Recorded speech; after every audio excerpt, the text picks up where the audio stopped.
Good evening, friends. I am Basab Roy, representing Sydney Multicultural Society. I would like to begin by acknowledging the traditional custodian of the land on which we are meeting today and pay my respects to the elders past and present.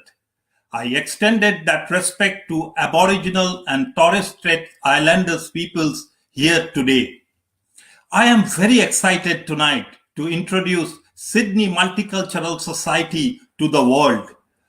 What we are trying to achieve as a team within the Sydney Multicultural Society is to provide platform for all people from different cultures and celebrate their collective customs, culture and festival. Educate new generation from different ethnic backgrounds about cultural values, languages, customs and traditions within their local communities to promote multiculturalism, inclusiveness, and understanding of social values, to create social cohesion by sharing the traditional values, wisdom, and knowledge of ethnic communities with the wider community, and to work with government agencies and community organizations in promoting and facilitating cultural celebrations and festivals. We have a video from one of our supporters, Chris Calcandis, taking about why this society reflects the city of Sydney. And then, without further ado, Balarka Banerjee will be hosting the first ever episode of Sit and Talk. Thank you, ladies and gentlemen. Friends, have a great evening.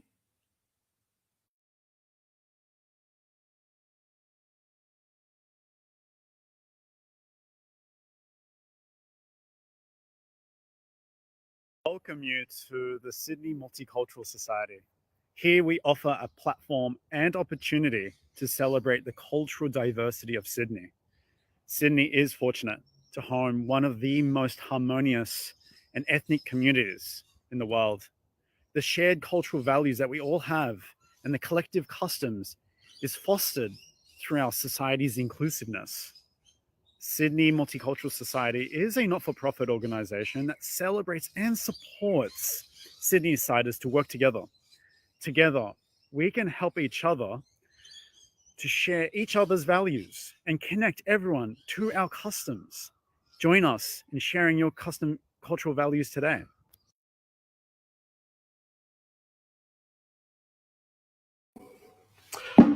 Hello, everybody, and welcome to the first edition of Sit and Talk. Thank you, Bashavda, for that wonderful introduction. And it is my pleasure to be hosting this first inaugural session of Sit and Talk for Sydney Multicultural Society. We are truly living through some very unprecedented and unusual times. And these times, perhaps more than ever, it is important for us to come together as a community, to stand by each other, to share our knowledge and our experiences and our insights with each other the best we can, to share information, to share learnings. And that's why I jumped at this opportunity, which when Bashavda presented it to me, to host this evening. And I have three other very special and very knowledgeable guests with me, and I'll bring them on one by one. So first, I'd like to introduce myself. So my name is Balarka Banerjee. I'm currently residing in Melbourne, Australia. I've worked for over a decade now as a biotechnologist. I'm working mainly with stem cells and cell biology. So currently, I'm actually working in a company where we are looking at developing a treatment for COVID-19, utilizing a type of cell secretions. Previously, while I was doing my PhD, I used to work primarily with respiratory biology, so disorders of the lung. So I've always had a keen interest on any conditions that affect the lungs in particular. So I hope that I can share some of my insight into this situation with you. And my first person that I would like to bring on is Dr. Amit Gupta. So Hello. Hello, Amit. Hello. So just a quick introduction. Dr. Amit Gupta specializes in medical care of the elderly. and he has been involved for many months now, working at the front line in providing specialist medical services to elderly patients in a wide range of both inpatient and outpatient settings, as well as residential care homes during COVID, especially in Sydney, Australia. Omidda has been previously involved in medical care to patients during the SARS-1 outbreak in 2004. Welcome, Omidda. Thank you for joining us today. Thank you. I'll come to you again shortly, but I'd like to introduce our next guest while I'm at it as well, Dr. Indrani Mukherjee. Hello, Indrani. Hello. Hello. So Dr. Indrani Mukherjee is a clinical psychologist based in Sydney, and currently she is in private practice at a specialist mental health clinic called MediMind. Her primary area of clinical practice covers depression, anxiety, and personality disorders. She's interested in exploring the impact of COVID pandemic on mental health and coping strategies for psychological well-being. Thank you for joining with us, Indrani. I'm sure we'll have a lot to talk about as the session progresses. Thank you, Balaka. Thank you. And finally, I'd like to introduce Dr. Rajshree Roy. So Rajshree Roy is a registered dietitian with a PhD in public health and nutrition. Her research expertise is in the area of population nutrition and community dietetics, looking at food environment, point of purchase interventions, and nutrition education for young adults using digital and social media. She's a senior lecturer at the University of Auckland. Her current research includes exploring the changes in sustainable and healthy food practices in response to COVID-19 in New Zealand and UK, and exploring how cooking, shopping, and eating has changed during lockdowns. Hello, Rajshree. Welcome to the chat. Hello. Thanks for the introduction. Thank you. So maybe I'd start quickly with Dr. Amit Gupta again. So seeing that you were working with the geriatrics and the elderly in our population over the last year since COVID-19 happened, I'm sure you have been at the very forefront dealing with some of the most vulnerable and susceptible people in the population. So could you please share some of your experiences and what you've seen in this time?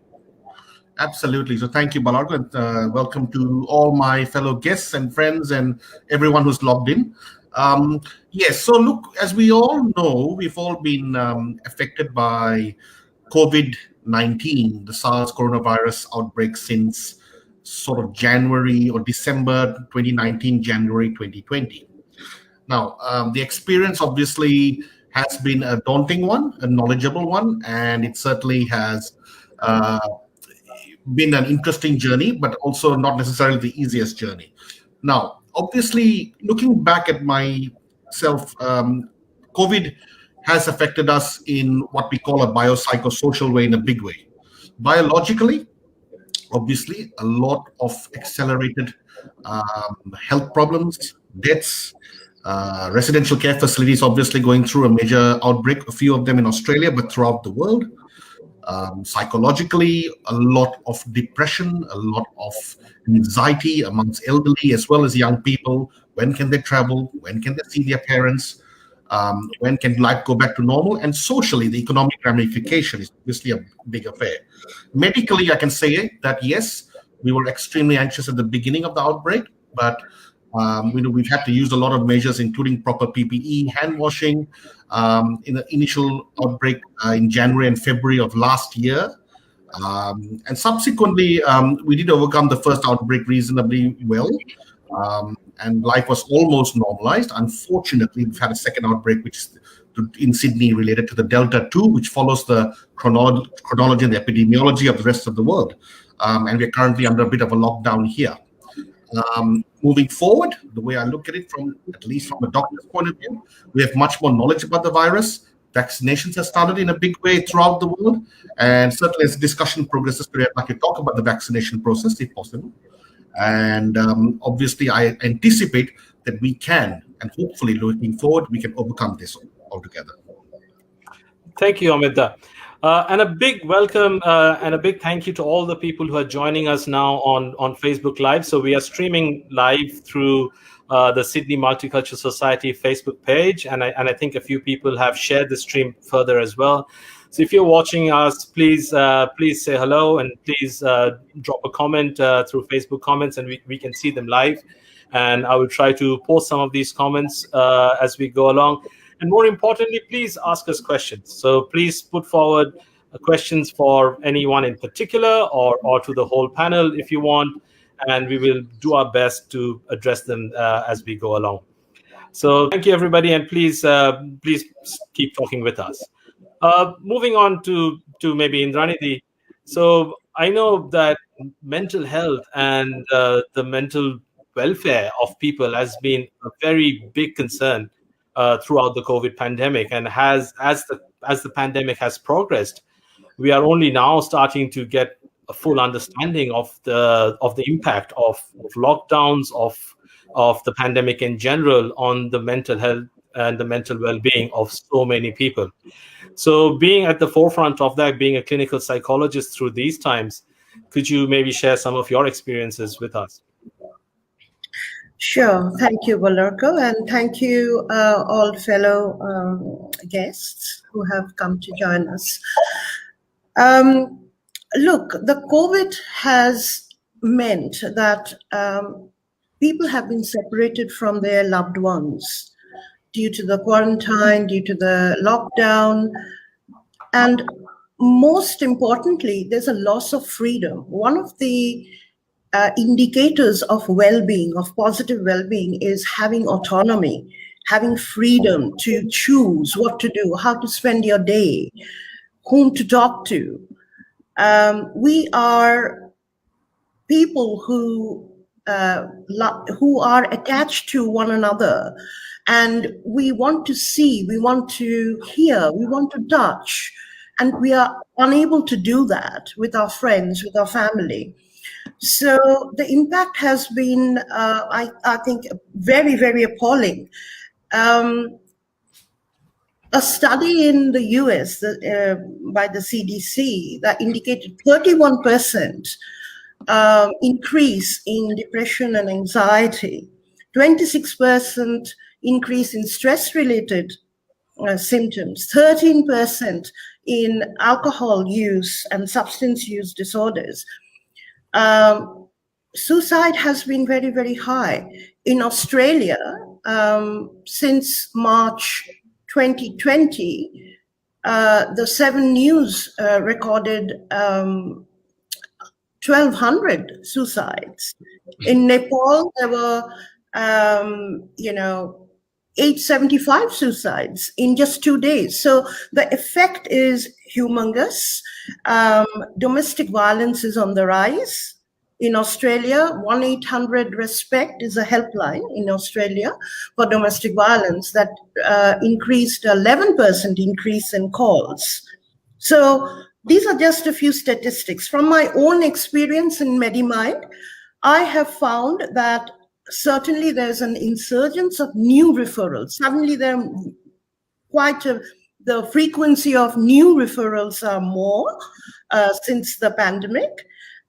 The clients that I had put into review, so it means that, they're doing well. And so for 12 months, we review them every 1 and then every 3 months. They have called back to ask for more frequency of sessions due to the pandemic. And the other thing that I've noticed is that there were clients who had discharged from the clinic 2016, 2017, 18, who have come back because there's a relapse. So the impact has been humongous. There's poor sleep issues, there's poor frustration issues, of course, along with depression and anxiety. And people are feeling very hopeless and worthless. Thank you, Indranidhi. And I'll come back to you in a minute, and we want to talk more about how to overcome these challenges. But I first want to just go to Rajshree quickly. Thank you for joining us, Rajshree. And I think one of the experience that I want to discuss with you is the fact that you were in New Zealand for most of the pandemic, unlike the rest of us who are in Sydney and Melbourne, and we are more familiar with the Australian situations. I would love to get your insight into what it was like in New Zealand, And then obviously a bit of your insight in, as well as in how lifestyle changes and nutrition and diet can help us not only physically better combat and better deal with COVID, but the sort of mental stresses as well, as Indranidhi was mentioning.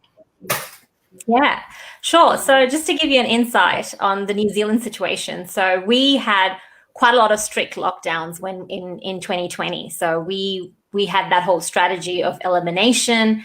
And so we went through what we call 4 levels of lockdown. So New Zealand currently is in level 1, which is everything is open, everything is good to go, but we can't actually travel outside of New Zealand. Until the Trans-Tasman bubble opened, which let me come home after 18 months of being in New Zealand. And like Indrani was mentioning about all the isolation from not being able to see family was what pushed me to come over, even though by the time I was about to leave, the situation in Sydney was worsening quite badly.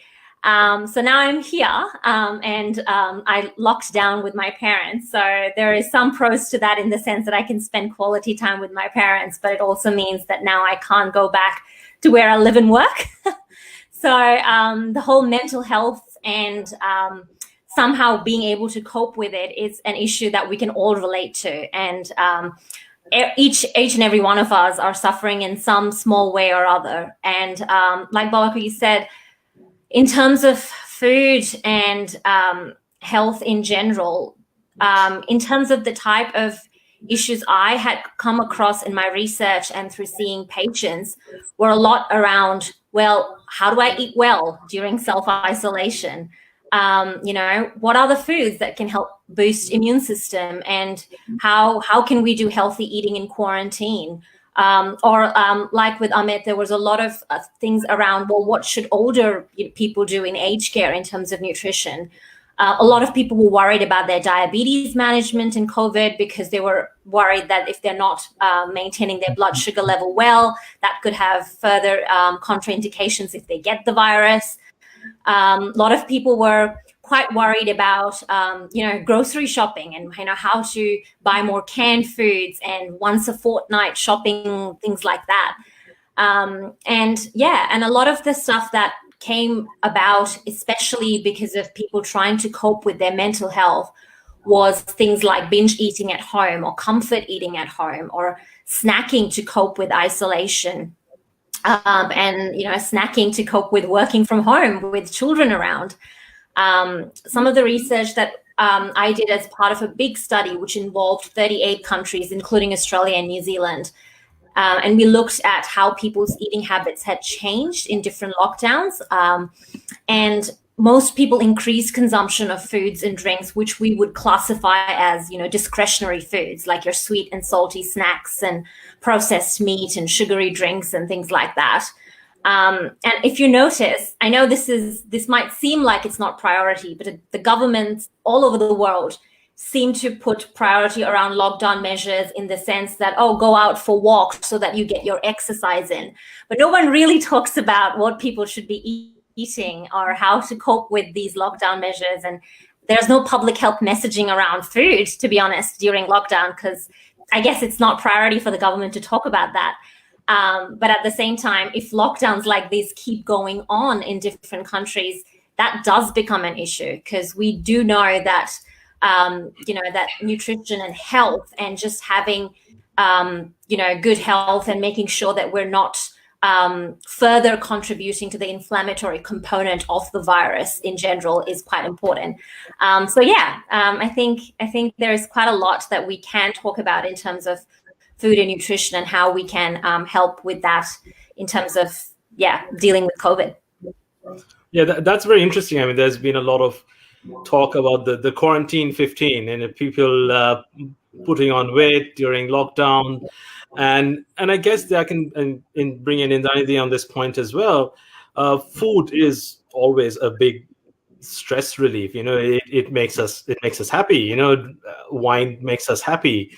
And when you're locked in with nowhere to go and nothing to do, we often tend to turn to food and drinks to make ourselves feel better. But that obviously has has consequences. So, I mean, I've done it as well, and I know friends who were polishing off a bottle of wine every other night, in lockdown, and they're paying the price for it a little bit now.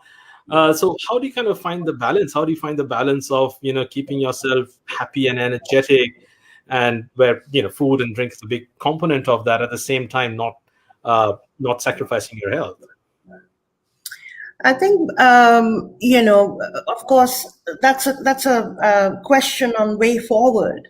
But I must acknowledge one thing that got triggered when Rajashree was talking about binge eating. And actually, in my clinic, I have noticed that some of the clients are actually qualifying for the binge eating disorder. And it is true that comfort eating is one of the ways of coping. It's just a coping strategy. It's unhelpful, but it's a coping strategy. So way forward is, first of all, I think it's about radical acceptance. Let us look at what we can control and what is not in our control. So if we just talk about the eating, so what is under your control? For example, what you buy, what you keep in your fridge or in your pantry. So that is something that you might be able to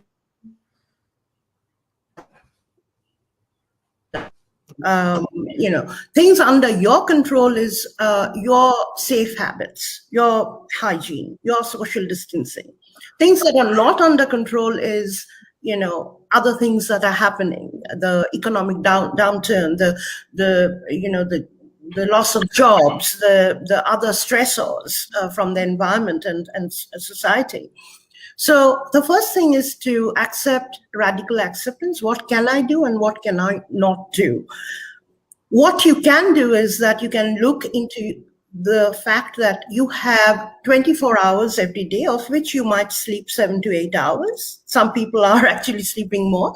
But for the rest of the time, it is your time. How are you going to invest? How are you going to engage? Make short routines, small routines. Just, I always talk to my clients about, look, I think our brain is quite wired to having a routine. I guess when we were even, living in herds, even then we got up in the morning and we went hunting and then came back in the evening with the sun down. So we are used to a routine. When we are not in a routine, we feel depressed. We just, our chemistry, our neurochemistry doesn't work the way. For example, when we are active, serotonin is produced. People get hooked to the gym, they get hooked to, other activities. And if they don't do it, they feel very unnatural. They feel down. In depression itself, when we are down, we are very inactive. We hardly want to get out of bed. So we don't want that to happen. We want to take stock of what we have in control, which is the way we can structure our day. So have a time to get up, have a time to go to bed, and in between, have a variety of engagements, brief, not hour by hour, and it's going to be different, but for example, have a routine in the morning, a ritual of getting up and, maybe a prayer or, your morning cup of tea, or you do a little bit of meditation, followed by maybe your breakfast, and then followed by, watching a program or a spiritual program or a motivational program. Learning is very important.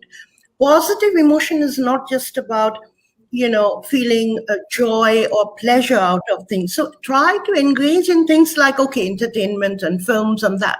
But if the whole day you're watching films, you're going to be bored. It's just human nature to reject that. So instead, we have the internet, make use of the internet, do some learning for a bit of period of time, motivational programs.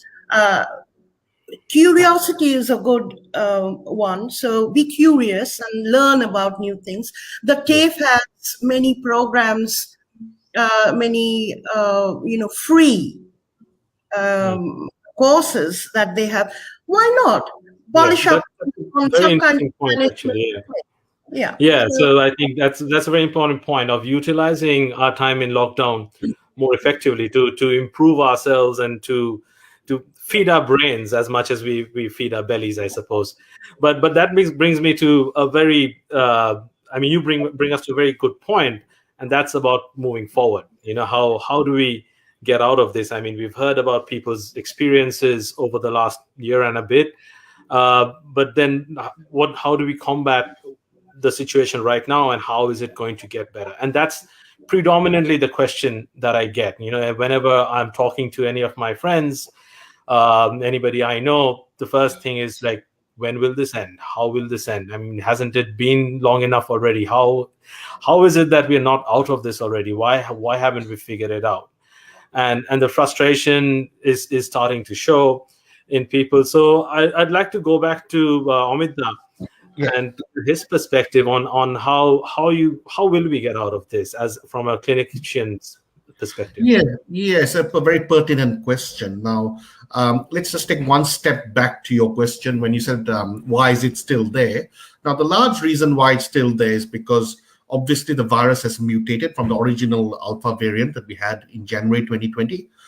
We've had multiple versions of the virus. The Delta 2 obviously is the current one that's spiking across the world. So it's been difficult. It's been difficult to sort of say we can come out of it because our understanding of the virus has changed slightly over the last 12 months. Now, how do we moving forward? How do we come out of it? Now, I will speak to you basically as a doctor and a geriatrician. I do have the pleasure of looking at both the biological as well as the psychological aspect. Now, if you don't mind, I'll just talk about the fact that a lot of my elderly clients, like Indrani had said, there's been a lot of accelerated cognitive decline. Dementia has become much more prevalent, depression, anxiety. The number of patients going to institutions and residential care has increased multiple folds because the families are not able to come and look after them. There's less social contact, the anxiety has gone up, and the elderly have not coped with this necessarily very well. Now, moving forward, obviously, this is obviously a difficult question to answer, but the main thing is, one, I think, is education and the knowledge behind it. Firstly, before I go into the vaccination sort of issue, the first thing is obviously encourage hand washing, right? Encourage wearing a mask. Now, don't forget that the coronavirus has been there for 2 years, but before that, we've had the Spanish flu pandemic. We've had all sorts of influenza outbreaks in various winter countries multiple times a year. The main thing is that, we should always hand wash. Now, when you go to someone's house and you come back, you go to the shops and you come back, we should hand wash, right? We should in overcrowded places, perhaps avoid overcrowding if possible. We should be sending a positive message. What's happening at the moment, especially with social media, people are sending very messages that provoke a lot of anxiety. Oh my God, this is happening again. This is bad. I think as a part of Facebook, we should be encouraging that, come on guys, let's do it together. So signs of positivity, right? Okay, now we've got 20 cases in Sydney, a cluster. All right, let's do what we have to do to make sure it doesn't happen, right? Let's not visit each other. Let's help each other out. Let's do the online shopping. Let's minimize our movement outside the house. And yes, we can beat it moving forward, right? The issue I'd like to say as well, there's been a lot of anxiety about the issue of vaccination, not just in Australia, but in multiple parts of the world. That includes, India, Singapore, United Kingdom, USA. I've got friends and family in multiple countries. We know medically, with our research currently, that the vaccine, whether it's Pfizer, whether it's AstraZeneca, the link between getting a virus and severe hospitalization has been greatly weakened. The link is weak now, where in the past, you get the coronavirus, very likely you'll end up in hospital. With 2 doses of either vaccine, we know we have a 90% reduction in hospitalization, a 70 to 80% reduction in symptomatic disease. So I'll strongly encourage moving forward that we vaccinate ourselves. Now, the magic number is about 60% per population, right? We can get 60%, we are safe. Look at UK, United Kingdom today, they've got 60%. They've got big crowds at Wimbledon. They've got big crowds at the Euro, right? They're enjoying life. They've almost gone back to normal, right? They're still getting 20,000 cases a day, but they're coping with it really well, and that's where we want to be, all of us. We definitely know that we need to reach that magic number of 60%, and we're still some way behind. We will get there, but the only way of getting there is to actually encourage vaccination as much as we can, right? So that we can create a bubble with each and every country, enabling us to travel again. Yeah, I think that is undoubtedly the main weapon that we have to get out of COVID is vaccination, and it is up to us how well we utilize that and how quickly we can move towards vaccination and reaching that sort of magic number. So I think it's our responsibility for all of us here and all who's watching as well to give positive messages about vaccination and to encourage people to vaccinate. And you raised a really important point as well about getting your information from the right sources. And that's a problem that I've noticed right through the pandemic. I mean, this is not a problem that was created during the pandemic, but it just seemed to get amplified with disastrous consequences. And that is the whole misinformation that goes on over the internet. And I would really encourage everybody to be very careful about believing what you see and what you hear on the internet. If people had solved the problem, if this was fake, if the issues that you constantly hear about through your WhatsApp groups were true, then we wouldn't have a problem today. Yeah. So I think one of the main things that I always learned, even as a kid, that if it sounds too good to be true, it probably is. Yeah. And incredible claims require incredible proof. So be very judgmental about where you get your information from, and be very judgmental about the quality of that information. Where is it coming from? Is it a clip that somebody on your college WhatsApp group just sent you? There's no reference to it, there's no background, there's no source. Or is it something that's coming from the CDC? And even if it just says CDC at the bottom, you still want to go back to maybe the CDC's website and say, hang on, is this really true? There's plenty of websites out there like Snopes.com and like many of the government health websites which have the correct information. That's all there available. So if you come across something that sounds strange and scary or oddly fascinating, just take one more second, and instead of forwarding it on to 50 other people, use that extra second to just verify it and spend a little bit of time looking into that. I'll come back to Rajshree. So what's your opinion about how we can better educate people about vaccines and how we can encourage vaccine uptake? Yeah, I mean, it's a good point you made about misinformation, because I remember before the vaccines came out, one of the main messages that were going around were, well, we can improve our immune system through, supplements and juicing and all these, different types of things. And they're being touted as immune system boosters. But as far as we're concerned, vaccines are the only thing that will boost your immune system to prevent infection. So vaccines boost the capacity of your immune system to fight an infection. Yes, balanced diet, regular exercise, and sleep are important to keep your immune system working well and your body healthy. But the way the immune system works and why some people have better immune system than others just doesn't come down to a direct causation of you eating broccoli and you having a really good immune system, or you taking too many supplements and you having a good immune system. So that's something that I've seen a lot of misinformation around, where people are saying, oh, I'm a healthy individual, I don't need vaccines to prevent, to stop getting COVID. I can just eat healthy and be okay with it. That's not true. No particular food is going to, there's no one superfood that's going to magically supercharge your immune system and you're going to be fine. Nutrients from a range of healthy foods are needed in your biochemical pathways. And it is important that you eat a range of foods that contain vitamins and, vitamin A, B, C, E, D, all of that, and minerals and iron and zinc and selenium.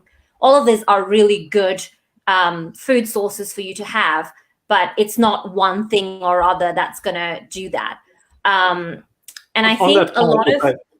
Sorry, if I just interrupt you, there's a question here actually, which I think links in nicely with what we're talking about. Is Ratsi, do you think we should adapt using natural herbs for boosting immunity? See, now there are different sources of foods that are good sources of the vitamins and minerals that are needed for our immune system to work well. Now, adapting natural herbs in your usual cooking is great. I mean, you can include all sorts of herbs and spices and vegetables and things like that. But it doesn't come down to one particular thing. It comes down to a variety of things, which is where the term balanced diet comes from. It's not just having one thing, it's having a balanced diet, a variety of things. So, for example, if you're having a mix of, if let's say, you're looking to get a mix of all the vitamins and minerals, if you're having all your sources of protein in either as meat or alternatives to meat if you're vegetarian, if you're getting your enough carbohydrates that are whole grain carbohydrates, you're going to get all the nutrients that come from carbohydrates. And if you're having all your green leafy vegetables and fruits and things like that, you're going to get a balance of your vitamins. And all of that together is what gives you that balanced diet and protects you from, and helps your immune system work well. It's not like, oh, I need a shot of vitamin C and I'm going to be okay. That's not how things work. It's a balance of all the nutrients. But yeah, if you like using natural herbs and spices in your food, go for it. That gives you variety of antioxidants that's coming from those herbs. And generally tastes better as well. Yeah, absolutely. Less salt, more herbs. Yeah. Indrajit, coming to you on that same topic. So where do you think the sort of vaccine hesitancy comes from in certain people, and how should we deal with that? If we ourselves are feeling fearful of vaccines, how do we cope with that? And what if we have somebody close to us who is reluctant to get vaccines for whatever reason? That really is a very valid question. A recent research by the Australian National University looked at a longitudinal study on vaccine acceptance and vaccine hesitancy. They studied from August 2020 to this year, January 2021, 6-month study, and they found that 1 in 5 they were reporting definitely, even if there was an effective and a safe vaccine available, that they will not take the vaccine. The 3 out of 10 from 2020 August to 2021 January reported a decline in the willingness to accept vaccination. So further, the study indicated that those who were less willing, they looked at the demographics, and of course the study was ultimately, I think, they didn't mention the number, but so there's a question mark there. But the demographics indicated that females were less willing, that those who were less educated, who did not complete year 12, so compared to others who were more educated. And the other factor was that the indigenous community were more unwilling to accept. There are a variety of other speculations going on and experiences from the GPs clinics, and they are writing about that the CALD group, which is the culturally and linguistically diverse group, are less willing. I guess before we talk about how do we change it, we need to understand that these are people who have come here if I particularly talk about the CALT group, that these are people who have come here, they don't have social support. I mean, when I came here, I didn't have any social support. And also there are, it's about adapting to a new way of life. I remember, when I first came here at the University of Wollongong, I was very lucky. I got a casual job with the Relationships Australia as a casual. And the supervisor one day called me and said, Indrani, you're scaring your clients. And I said, why? I thought I was very polite and I was very understanding. And, he said that you are talking very loud. Now, that is something that's very, in our culture, we get excited and our tone is quite, elevated. So we get it. So I took that as a positive criticism. And so what I'm trying to say is that there are migration issues, there are, other issues that happen.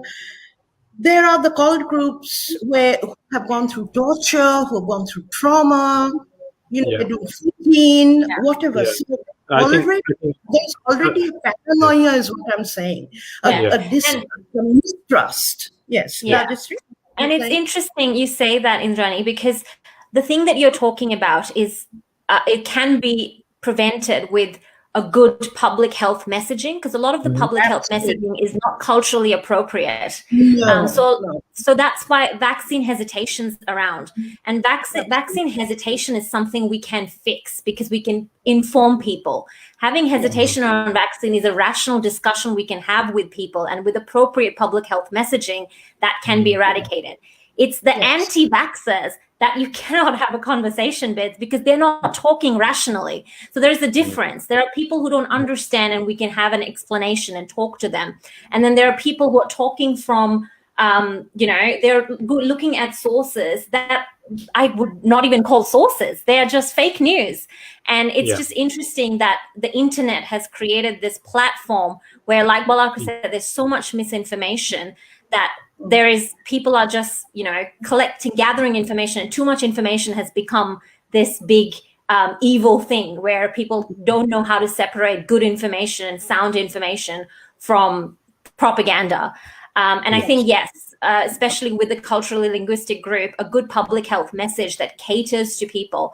Like for example, in Southwest Sydney, when the lockdown was happening and the measures were getting stricter, there was no good public health messaging to talk to people who are coming from different cultural backgrounds, as opposed to jumping on the bandwagon of over-policing them when we could improve that situation with good information, culturally appropriate information.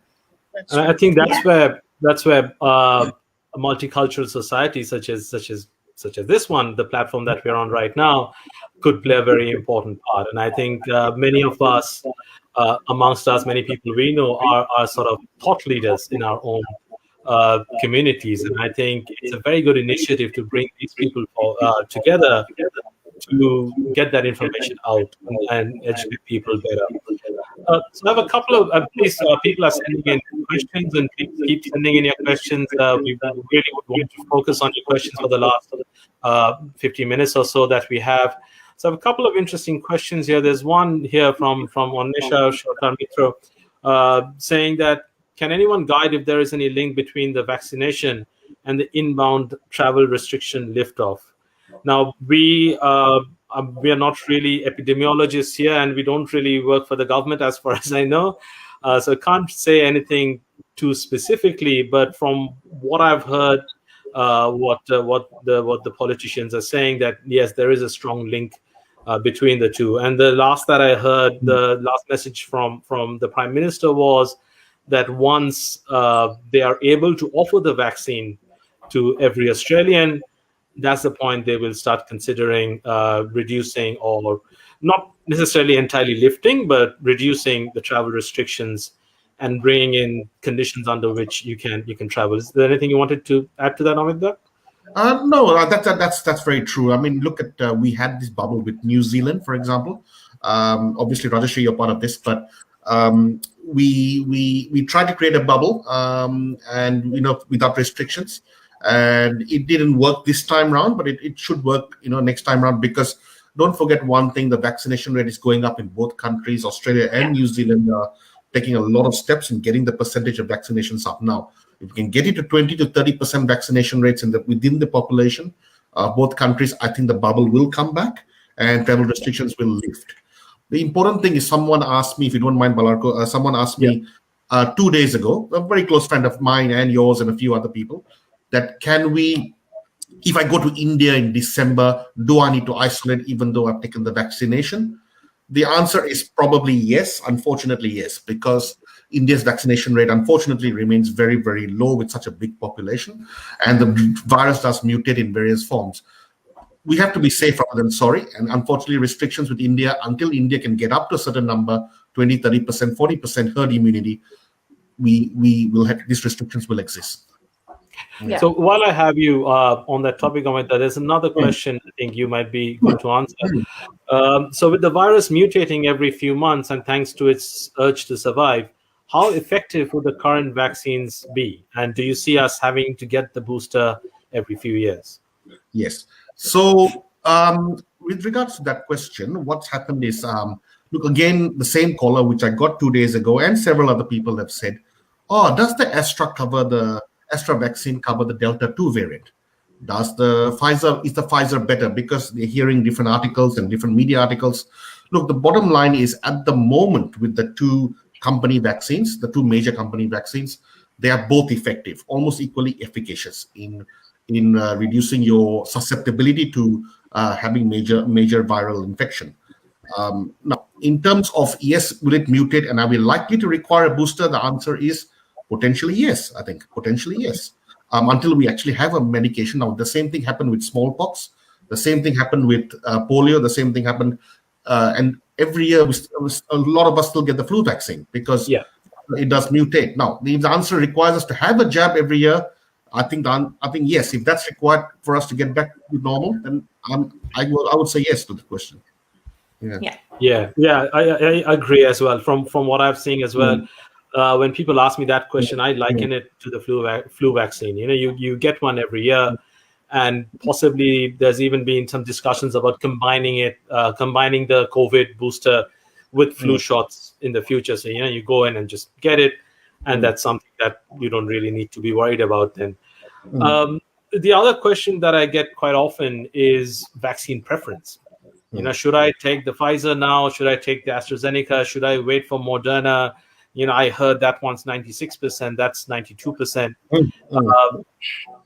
What should we tell people? I generally tell them, as far as most research shows, all the vaccines that we have currently available, the two that we have currently available are both equally effective, and the other two that we're working on getting are sort of similarly effective. I think any vaccination is better than no vaccination. I would say follow the government guidelines. So right now, the government guidelines are to give Pfizer to anybody under 50, right? Yeah. So try to under 60, I think. Under 60, sorry. Yeah. So try to adhere with that as much as possible. But I don't think it's worth people holding out for one vaccine over another. That's right. I think that's right. If I have a point to that, sorry, I'm sorry about that. I think because the same question on that basis, people are saying, "Oh, am I going to get a clot?" right from the vaccine. The safety, yes. Media. Now, the clot risk is extremely low. However, there are certain contraindications to having the AstraZeneca vaccine. And obviously, talk to your GP. I think that's the main thing, right? Before you make a decision, go to your health professional and have a good, detailed discussion, right? That's the key message here, right? So, Actually, there's a very good follow-up question from Saptosh Shivasu. What would be a COVID safety net for children, as the current vaccine do not cover them? Amita, maybe you want to... Yeah. Saptoshi, that's a really good question, and it's actually an area that's a little bit unknown. Obviously, the initial alpha variant of the coronavirus did not affect children. As far as we know, it rarely affected children. This current Delta 2 variant has got a much more accelerated sort of respiratory prevalence amongst children.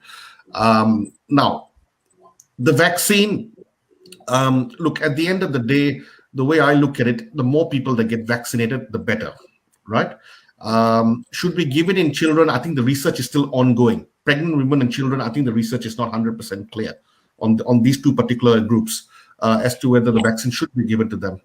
And Delta 2, yes, look, I mean, my answer to that is, look, the more adults, the more of us that get vaccinated, the more less likely the children will get it as well, right? So I know it doesn't directly answer the question because we don't have the answer to that, right? But I think the more of us that get the vaccine, the less Delta 2, the less likely the children will get transmitted about it. That's my answer. Yeah.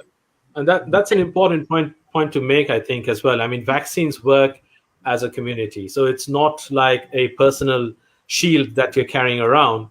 So if I'm vaccinated, I'm protected, and everybody else I don't care about. It doesn't really work that way.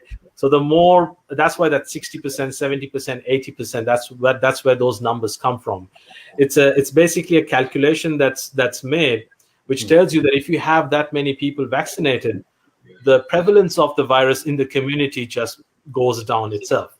So the risks to all the other people who are not vaccinated, there are several people who cannot get vaccinated for various medical reasons. Like you said, the vaccine has not necessarily been tested in certain populations. So these people may not be eligible for vaccines for a while. But if those of us who are eligible take on the vaccine, then we reduce the disease in the community, so it becomes less and less of a threat to them. Rachid, wanted to add something to that? Oh, no, I was just saying that it's all about reducing that community transmission through herd immunity. And as long as we do it for everyone, we're doing it for the whole team. Exactly. I think there's a good question for Indranidhi. In the current situation, many people aren't able to learn the Delhi minimum wage to survive. How should they keep depression away? And I think that's another important thing to add to that. I wanted to ask you a follow-up question to that as well. Is that with the second and third waves which are coming, I think it's becoming harder and harder to keep our mental health up. Especially when that in that first lockdown there was that feeling of we are all in this together. I am locked down here in Melbourne. My friends are locked down in India, and Elton John is locked down in England, and he's playing live on YouTube for us. So there was that sense of camaraderie, and there was that that feeling of togetherness on that, which I think helped lift people's moods. But now, as many countries, like Sydney right now is going into a very harsh lockdown possibly for many days, whereas we are seeing our counterparts in the US and UK attending Wimbledon and football matches. How does that hit us? And I would think that would hit us even a lot harder this time. And how do we deal with that and the economic effects as well, as the person pointed out? I guess it takes me back to the idea of what is it that is under our control and what is not under our control. So joblessness, not having enough money is not under our control. But what is under our control is perhaps contribution, sharing, helping one another. The community might help with fundraising and, making some practical, offering some practical help in terms of ration or, those sorts of things. What we can do to manage the depression is detachment. Depression is disconnection. So we need to, irrespective of, of course, there's the practical side of things that we will need to be a community to help one another, to help in that. And of course, the bigger community, there are, how to manage the debts and how to, there's a lot that, may be waived. Many of the debts might be waived. But coming back to managing the depression side of things, I think connection is very important. So regular connection with your friends, family, that is also very important. So contribution, connection, and compassion, self-compassion, so having those things that you can do to help yourself, in in the day, and your friends, making time for one another. Yeah, I think you raise a very important point there, that in these sort of times, community is more important than ever. And I think for whoever amongst us who is fortunate to not be in lockdown, to be in a better situation and getting on with our lives, and we hear about our friends or family who are in lockdown or who maybe have gone through COVID tragedies in their extended families, it's important for us to make time for them and to be there for them in every way we can. So we're kind of reaching the end of our discussion. So if there was any final questions, burning questions anybody had, this is your last chance to put them in. But I might sort of move towards closing the session with some final words from each of our panelists. And I would like to put one question to you. So on the topic of moving forward, what is the one, is there hope? Is there hope for us? And what is the one or two things that you would tell our audience today on what they can do at a personal and community level to help us move forward? So I'd start with Rajshri this time. Sure, yeah. There is hope. And I'd like to say that, especially to the people in Sydney who are in lockdown right now and staying at home and spending time with their family, just, like Indrani said, use that sense of community. And when it comes to food, which is my area of expertise, I would say, eat regular meals with a variety of food flavors and textures and nutrients.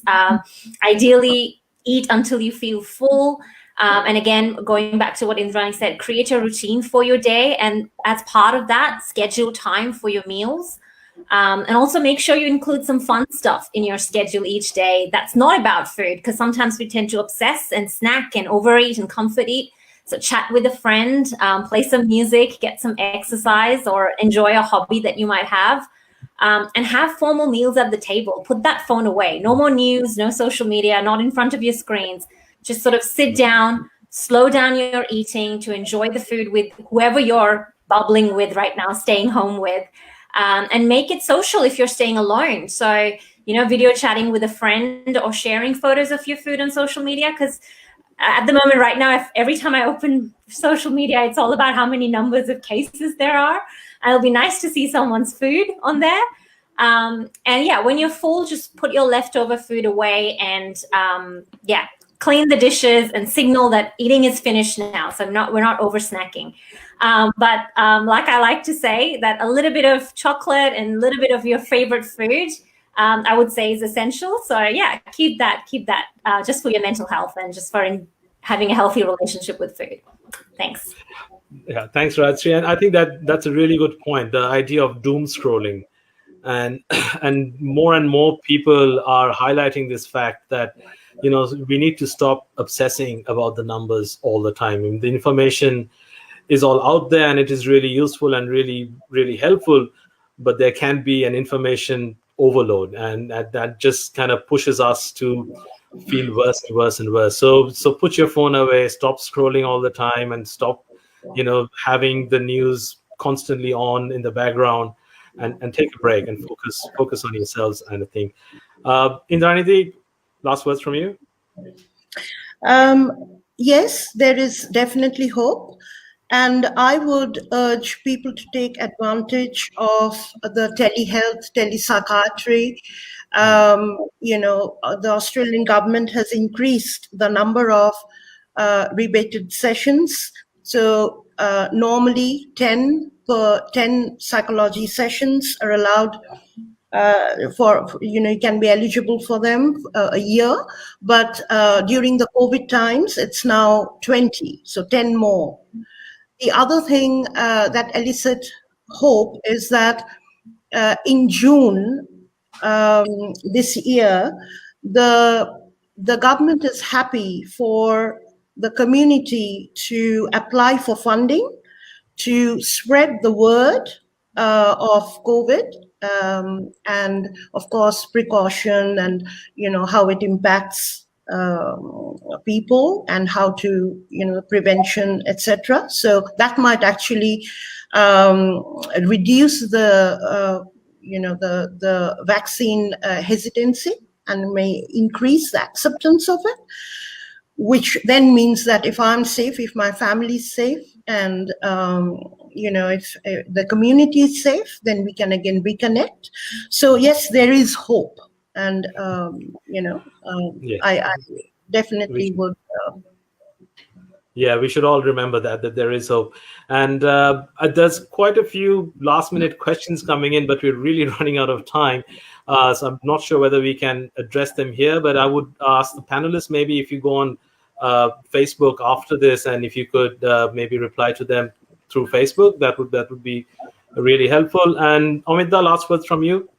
Yeah, so other than the 2 points raised by my esteemed friends, look, the main thing to remember, we are in this together. I know I keep harping on about it, but it doesn't matter whether you're Sydney, Melbourne, parts of Asia, United Kingdom, Europe, it doesn't matter, America. We are in this together.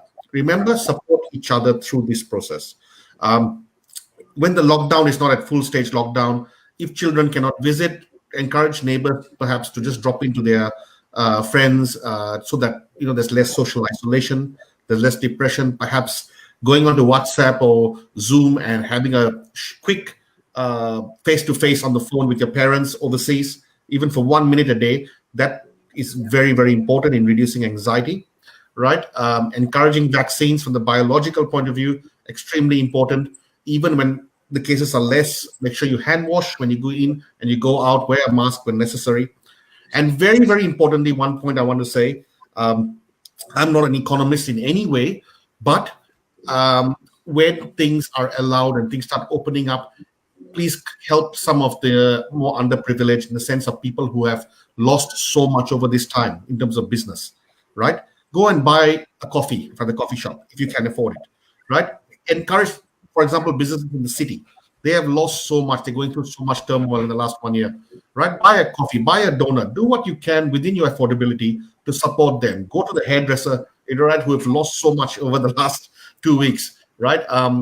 Help them, because you know what, we are in this together, right? We don't want to see them depressed. We don't want them to shut down, right? So economically, to help them, please do that. Yeah, that's very good, Amit. I'll not be able to support any hairdressers, but I'll make up for it through coffee. I'll promise you that. Right. I'd like to thank all three of you for joining me today, and I think we made some very encouraging points. Instead of being doom and gloom, and we all know what we've gone through. It's not over by any means, but it's good to see the light at the end of the tunnel, and good to have an idea that how we are going to get out of this. And I think COVID has taught us many things, and there are many lessons from COVID that we should take forward. Simple things like respecting one another, loving one another, value your family, value your relationships, keep relationships alive, keep in touch with people, be there for one another. These are things that we should be doing long after COVID is over. A big thank you to Sydney Multicultural Society for hosting this event. Big thank you to Bashobda and everybody else involved in that. Hopefully this is just the first of many such sessions to come. A very big thank you to all the audience who joined and all the questions that you raised. I hope we've been able to answer them best we can. And like I said, we'll try to follow them up with you. If you're watching this later as a repeat broadcast, please feel to still ask questions or reach out to us via social media if you have any queries, and we'll do our best to get back to you. And with that, I'll just say stay safe, stay COVID-free, get vaccinated, love one another, and see you later. Thank you, Balarka, for hosting this. Thank you so much. Thank you. Well done, Baladar. Thank you.